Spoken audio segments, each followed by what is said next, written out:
This is Dolynny TV, ladies and gentlemen. Welcome to what I hope will be a great part one of this five-part series that I will be beginning today on a slow week for Oilers news, or so we can assume at this point. However, we are often proven wrong. Today I hope to begin our look at, well, 5 worst case scenarios for the Edmonton Oilers in 2019-2020. I'm talking like, you know how last year went? You know how the year before went? Yeah, that's what I'm talking. Worst case scenarios. So without further ado, let's get right into today's opening topic, guys, and discuss that pesky leg injury of Connor McDavid's. And, well, I can only start off with the pleasantries so long. We know as of, what was it, according to the Sportsnet article from last month, it was June 4th, so just over 34 days ago, Connor McDavid was still wearing that brace on his knee for that, small tear in his posterior cruciate ligament. That's the thing. So he's got that tear in his ligament, doesn't require surgery, still wearing that brace as of 34 days ago.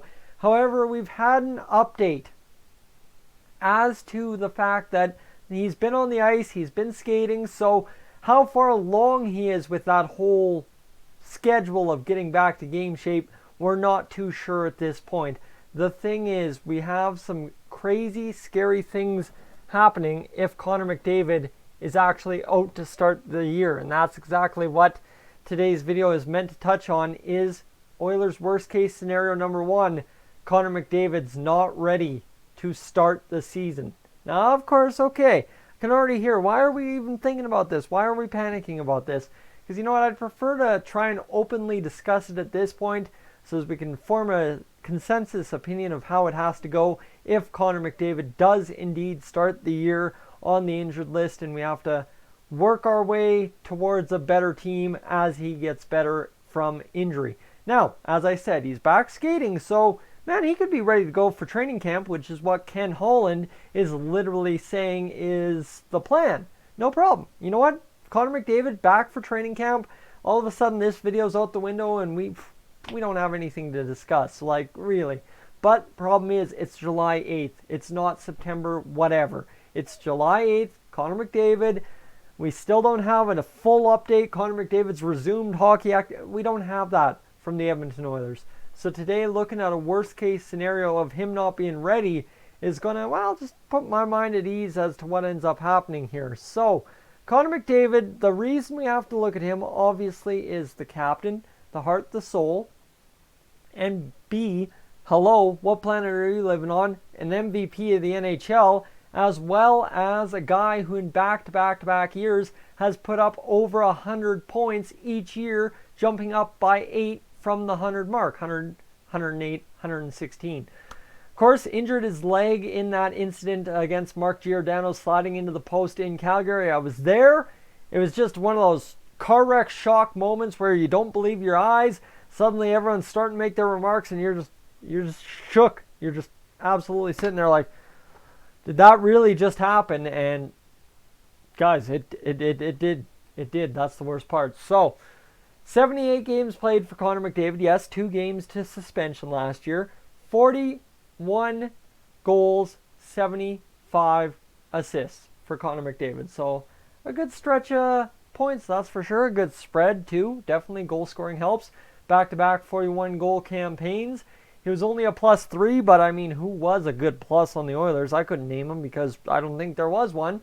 And then you've got the penalty minutes actually down to almost his rookie season totals of 19. He had 26 the year after his rookie year, 26 the year following, and then 20 this year. So good news for him in the penalty department.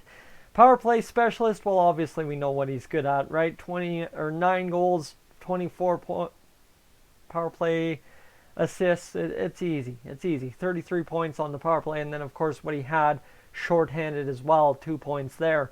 The thing with Connor McDavid though, guys, is he's an efficient shooter.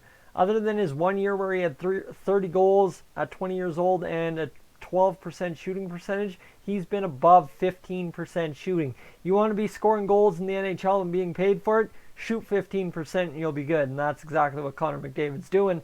Then you've got the other side of the ice too, is he played 22 minutes 50 seconds on average per game. That's a little ridiculous. It should have probably been only about 21:10, so an extra minute 40 he shouldn't have been playing, but Ken Hitchcock let the horses run, and that's the way last year went. Mind you, injuries do happen, might have happened kind of deal, and that's the way it goes sometimes. But the big thing here, this is the one, if you're the Oilers, I mean, you've got Leon Draisaitl, you've got Ryan Nugent-Hopkins, I don't know what you've got after that. Sam Gagner, Colby Cave, Kyle Brodziak, in an elevated role, each of them, I don't like it. I don't buy it. So what I'm getting at is the face-offs taken. I don't care if Connor McDavid's a sub-50 face-off man. If you're platooning him with Leon Draisaitl in situational face-offs, you know what? You're getting out ahead every time, because whether you win or lose that draw, if you can scramble it and lose it, guys, the Oilers are going to get that puck 90% of the time if you have Connor McDavid and Leon Draisaitl on the ice. But the scary part is, right, you talk about a guy, Connor McDavid last year, even platooning with Leon Draisaitl in those 22 minutes and 50 seconds on ice, took 46% face-off draw, but you know what it was?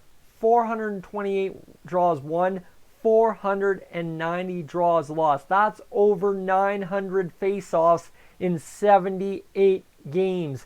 That's to tell you he's averaging more than almost actually 11 face-offs a game. That's the scary part. So that's the statistical breakdown of what you lose if you lose Connor McDavid to start the year. Now the question becomes, how is this a worst case scenario? Doesn't a team have depth?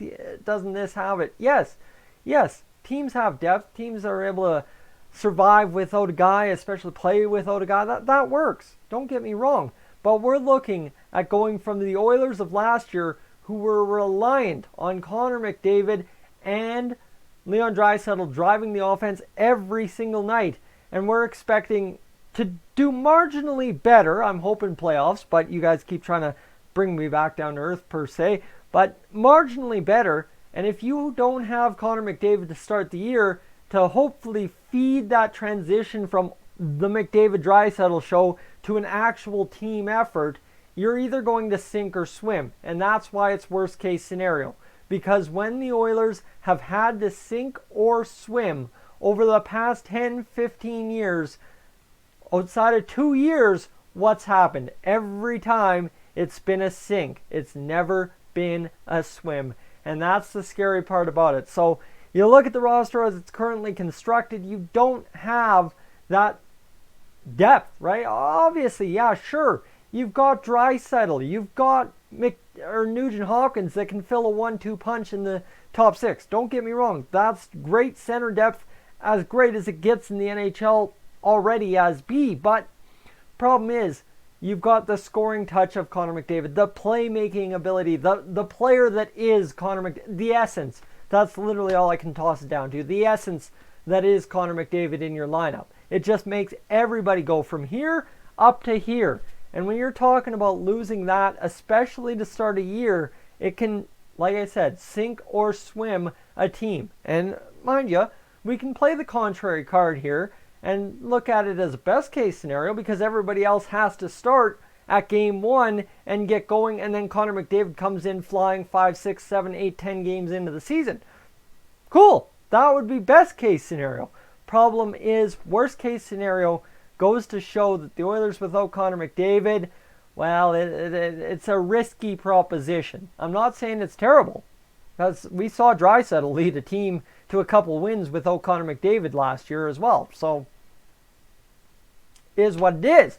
But you look at it, and you look at how this team's kind of changed over the offseason.